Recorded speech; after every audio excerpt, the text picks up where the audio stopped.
Olá, o Código Saúde de hoje fala sobre o bruxismo e para conversar sobre esse assunto eu convidei a doutora Tatiana Ignati.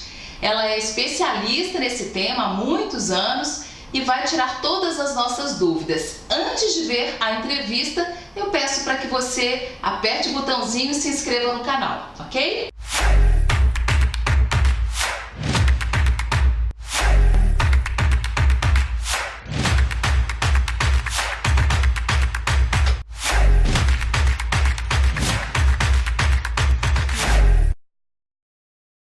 Prazer te ter aqui, Tatiana. Tudo bem, Ana? Prazer todo meu. Então, acho que a maior parte das pessoas quer saber o que é exatamente o bruxismo, qual é o principal sintoma dele. Então, Ana, o bruxismo nada mais é do que realmente um apertar e ranger dos dentes, né? Então, nos últimos anos, tem tido essa necessidade de classificar, né? O bruxismo em vigília e um bruxismo do sono, né? Que tem características fisiopatológicas diferentes e o tratamento também, abordagens são diferentes.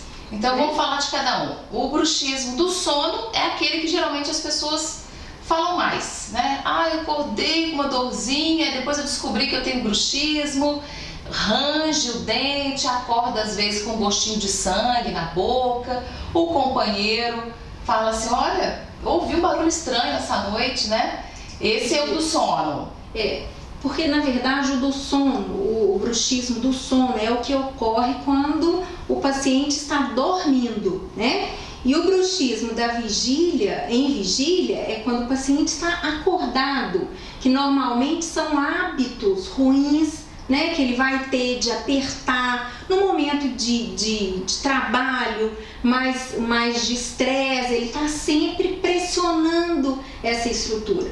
Eu gosto aqui de pontuar para os pacientes que nós temos um sistema mastigatório que envolve a articulação, que é a articulação temporomandibular, né? A parte muscular desse sistema, que tem alguns músculos responsáveis, né? E tem a parte dos dentes, do periodonto.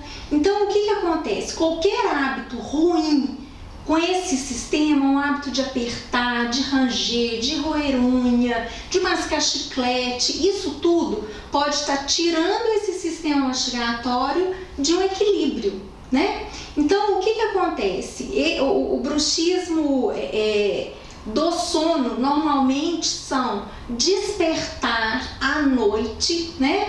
Ele vai ter esse movimento involuntário de contração muscular, muitas vezes tem dores, então os pacientes chegam aqui na verdade com a queixa de dor muscular, que está com uma limitação de abertura de boca, né? Outros com dores articulares e dor de cabeça, dor aqui assim descendo pro ombro, nuca. A dor de cabeça é o que a gente chama das cefaleias primárias, né? Que é a dor mesmo muscular, é a cefaleia tensional.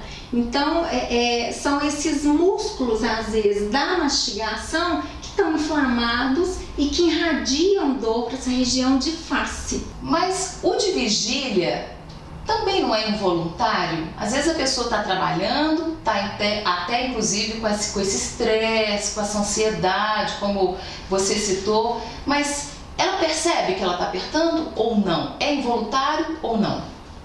Não, algo que ocorre muito, os pacientes quando chegam, e às vezes eu questiono, né? Você já observou se você tem algum hábito de apertar, pressionar alguém? Não, nunca observei. Isso está no tratamento.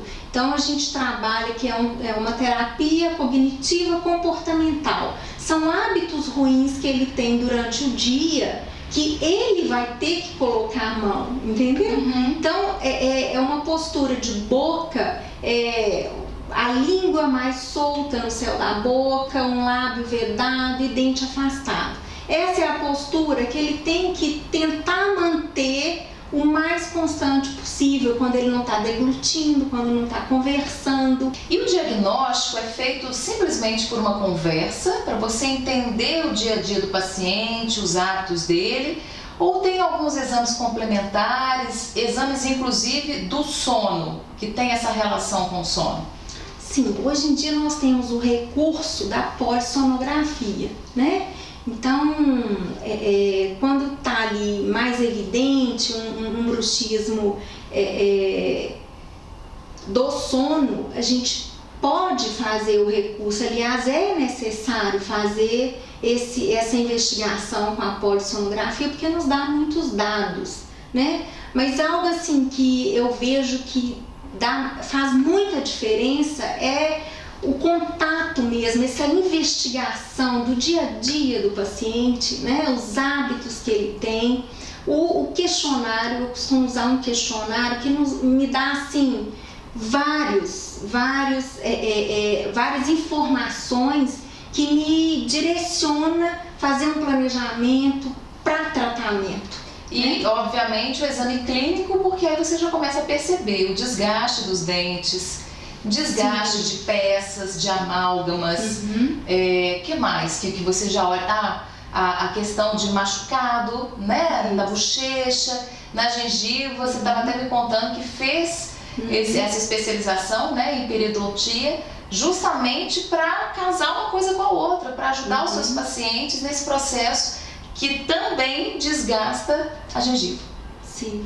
Então fala um pouquinho sobre isso. O desafio é conseguir chegar a uma informação que esse bruxismo ele está ativo, né? Então nós temos alguns recursos que é mesmo ou reconstruir algumas facetas e ficar um período em observação, né? Ou até mesmo que você já comentou, um familiar que chega e relata, ou o próprio paciente traz que o familiar queixou, que faz muito barulho, que às vezes tem que acordar porque incomoda, né? Então isso aí já é um sinal de que está tendo um bruxismo ativo, né? E está em função. Porque eu não posso relacionar as facetas com o bruxismo ativo, porque essas facetas podem vir com uso, né? Sim. Tem outros fatores também, como tem paciente que tritura gelo. Então isso aí obviamente vai ter um desgaste. O outro fator assim que é muito presente é essa destruição no tecido de sustentação, porque o paciente ele chega com uma queixa de sensibilidade, uma dor, com frio, com quente, e aí no exame clínico você depara lá com a estrutura periodontal destruída, que é o tecido de sustentação, que é osso e gengiva. Então isso aí é muito comum em apertamento, não é nem do ranger, é mais do apertar também, né? Então são esses sinais assim que evidenciam. É uma língua toda edentada, o paciente que aperta muito à noite, a língua dele fica tatuada, com desenho dos dentes todo ao redor. A bochecha interna fica toda edentada também, a gente chama de linha alba, fica um cordão fibroso mesmo, né? Então, são esses sinais, são fraturas também em alguns dentes, fratura. Hoje em dia a gente está tendo demais fratura em raiz, fratura das restaurações. Você vai fazer um planejamento estético num paciente com bruxismo, é um desafio, né? Então, você precisa mapear isso aí, para conseguir fazer um tratamento e ter um sucesso nesse tratamento. Sim. Qual é a principal causa do bruxismo, principalmente nos dias atuais? Hoje em dia o bruxismo primário, né? A gente costuma dar essa denominação também, é de causa indefinida e ansiedade, né? Isso aí já está assim bem mapeado e definido, né? E ele é a nível central mesmo. Então qualquer estímulo que coloque esse sistema nervoso central mais ativo, você pode gerar danos como uma contração muscular. Hoje em dia, nós temos estímulos estressores de monte, né? Então é uma aprovação, é um emprego novo, é o trânsito, exatamente, é a cobrança do emprego, essa competição, né? Isso tudo gera um estresse. Só que vai de cada um, né? Cada um responde de formas diferentes a esses desafios todos. Você estimula ali todo o sistema nervoso, simpático, parasimpático, você tem que ir para a luta, né? Mas o que acontece? Tem fases. Se esse alerta ele permanece, você vai chegar num período de esgotamento, né? Se isso aí é frequente, e o organismo às vezes não dá conta. O secundário ele já tem outras causas que são, por exemplo, o uso abusivo de álcool, de drogas, um medicamento que porventura você esteja tomando e que seja um remédio controlado, prolongado, né? E me fala a diferença desse. O cigarro, o álcool, essas drogas lícitas mesmo, uma medicação de um tratamento, né? Um tratamento de uma ansiedade, de uma depressão, faz uso de algumas drogas que pode aumentar esse bruxismo. Fatores hormonais, né? Um problema de tireoide, um hipotireoidismo, um hipertireoidismo, isso tudo altera, né? Então, por isso é que é uma área que você não consegue trabalhar sozinha, é interdisciplinar. Então, você recebe paciente que às vezes está tendo algum acompanhamento, você tem que trabalhar junto com aquele profissional, né? Para ter uma resposta aí. Então, são fatores respiratórios, né? Fatores, distúrbios psiquiátricos. Como é que funciona esse tratamento conjunto, Tatiana? O bruxismo em vigília, você tem os recursos hoje que mais tem resultado, é essa terapia cognitivo-comportamental. O que é isso? Você vai alertar o paciente dos cuidados que ele precisa ter, né? Um hábito que nós já conversamos sobre a postura para dormir, postura para trabalhar, né? Esse aí é o que mais dá resultado. Você ter consciência de você mesmo, do seu corpo, do que você precisa fazer, né? E o controle dessa ansiedade, desse estresse, né? Uma atividade física, um dormir melhor, aí já entra no bruxismo do sono. A gente faz uma higiene do sono, né? Tem pacientes que não tem hora para acordar, hora para dormir, aquela confusão. Desligar os aparelhos na hora de dormir, celular, televisão. Exatamente. Esse circadiano hoje, que não tem fim, né? Antigamente começava a escurecer, você desligava, né? Apagava. Até porque não tinha luz num tempo, né? Exatamente. E aí o cérebro precisa desse apagão aí para conseguir ter todos aqueles hormônios, toda uma química para você ter uma noite de sono que vai te confortar, vai te repor no outro dia, né? Então hoje em dia a gente tem luz fria, computador, celular. Então não tem hora para dormir, não tem hora, tem gente que trabalha, né, à noite, que é o grande desafio. Essa placa, esse aparelho interoclusal, ele nos dá assim um recurso muito bom, né, em termos de musculatura, articulação. Ele dá um alívio, um conforto? Exatamente, ele protege os dentes de um dano maior, de uma fratura, de um desgaste, protege a articulação também, né? E com isso é um uso que antigamente a gente tinha um período que era 4 a 6 meses. Hoje, pacientes com grau mais severo, a gente faz uso direto, né? Pode-se fazer o uso contínuo da placa e tem a parte medicamentosa também. Antes da gente falar disso, eu queria falar um pouquinho mais sobre a placa. Tem a placa de silicone e tem a placa de acetato também, aquela mais rígida. Qual é a indicada para cada caso ou elas têm a mesma eficácia?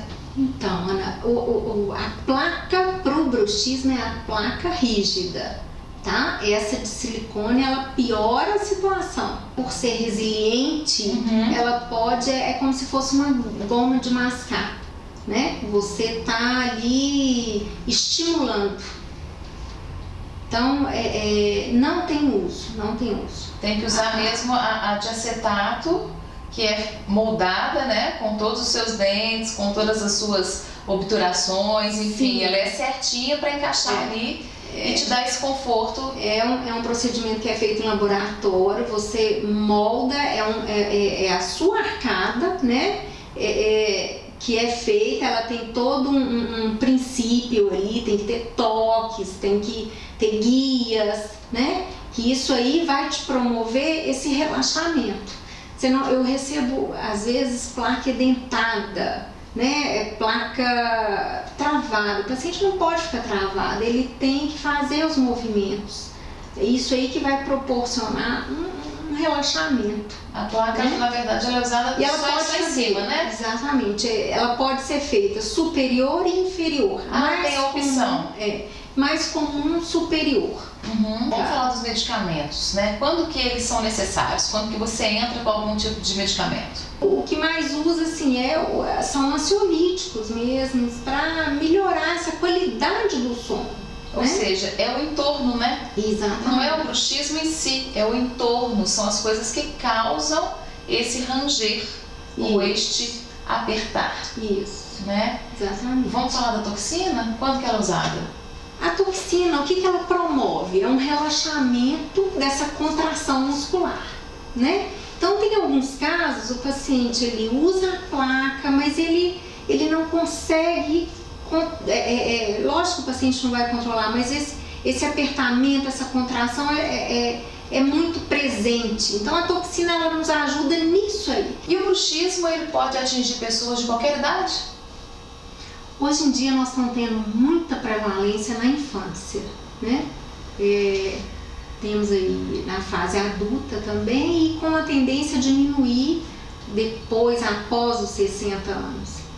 Mas hoje em dia... Por que a garotada então tá assim?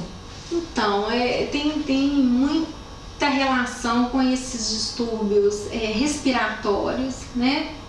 Que atrapalham o sono, né? O sono atrapalhado também, senhora, esses estímulos que hoje nós temos aí, jogos eletrônicos, né? Eu acho que tá tudo muito interligado, né?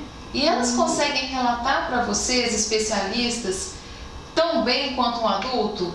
Tipo, eu tô sentindo isso, eu tô tendo uma dor assim, eu tô sentindo um incômodo. Elas conseguem relatar isso para vocês descobrirem melhor? Mais facilmente? Pois é, isso aí já entra o papel dos pais, né? Os pais trazem mais informações do que a própria criança. E tem alguns sinais, né? Eu tenho adolescentes aqui com o TDA, né? Que já fazem acompanhamento com psicólogo, mas tem também um desgaste que pode ser fisiológico, né? A criança tem fase de crescimento, ela tem ali uma formação da própria articulação. Então, às vezes tem esse ranger à noite, não quer dizer que qualquer ranger é patológico, né? Mas tem os mais severos, que aí realmente tem que ter esse acompanhamento. São distúrbios, às vezes, neurológicos mesmo, que leva tem síndromes que isso é mais frequente. Doutora Tatiana, muito bom conversar com você, tudo de bom, viu? Muitas felicidades na carreira, que já é uma carreira de sucesso. Obrigada. E que tenha mais felicidade ainda. Muito obrigada pela participação aqui no canal. Obrigada, foi um prazer. Se você gostou do vídeo, curta, comente. Pode mandar pergunta para você, Tatiana? Sim. Para você responder? Sim. Então, comente, mande suas sugestões, mande perguntas e também se inscreva no canal. Compartilhe esse vídeo com as pessoas que você conhece, amigos, familiares. Vai ajudar muita gente. Até a próxima. Tchau.